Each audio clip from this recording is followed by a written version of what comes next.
Okay, I found something quite interesting on the internet, on Facebook, and I wanted to share that with you.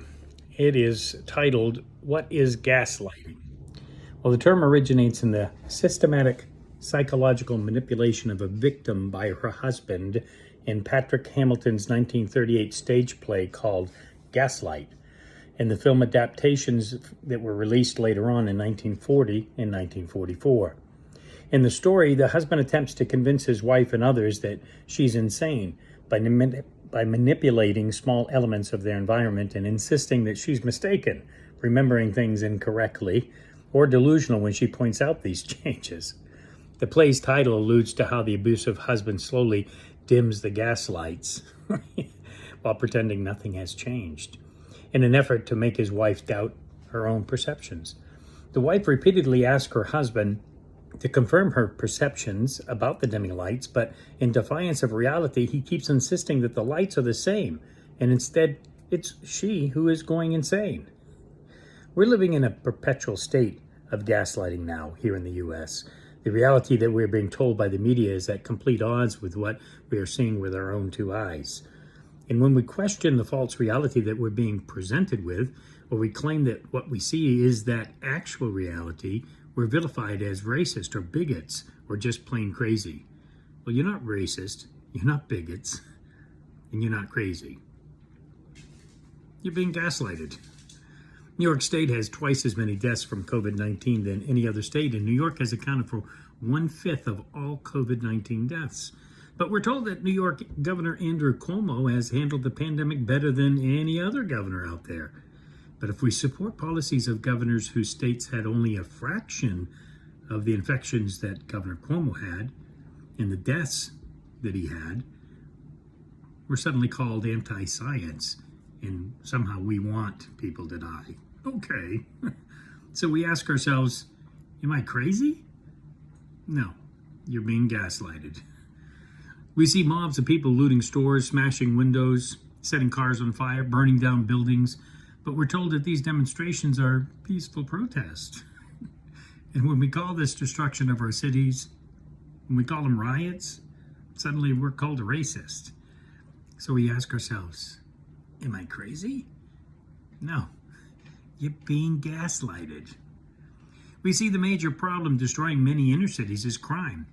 There's murder, gang violence, drug dealing, drive-by shootings, armed robbery, all types of crime going on. But we're told, no, that's not what the problem is. It's not crime that's the problem.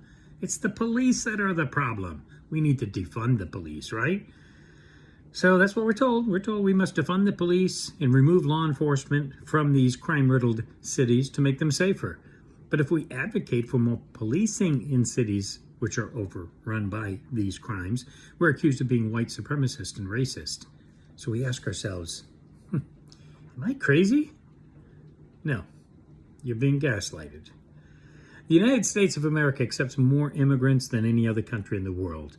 The vast majority of the immigrants are people of color, and these immigrants are enjoying freedoms and economic opportunities that are not available to them in their own country.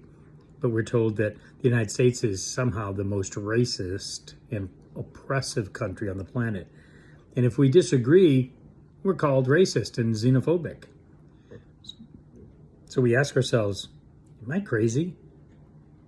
No, you're being gaslighted. Capitalist countries are the most prosperous countries in the world. The standard of living is the highest in capitalist countries. We see more people move up the economic ladder to the middle and even the wealthy class through their effort and ability in capitalist countries, more so than any other economic system in the world. But we're told capitalism is an oppressive system designed to keep people down. So we ask ourselves, am I crazy?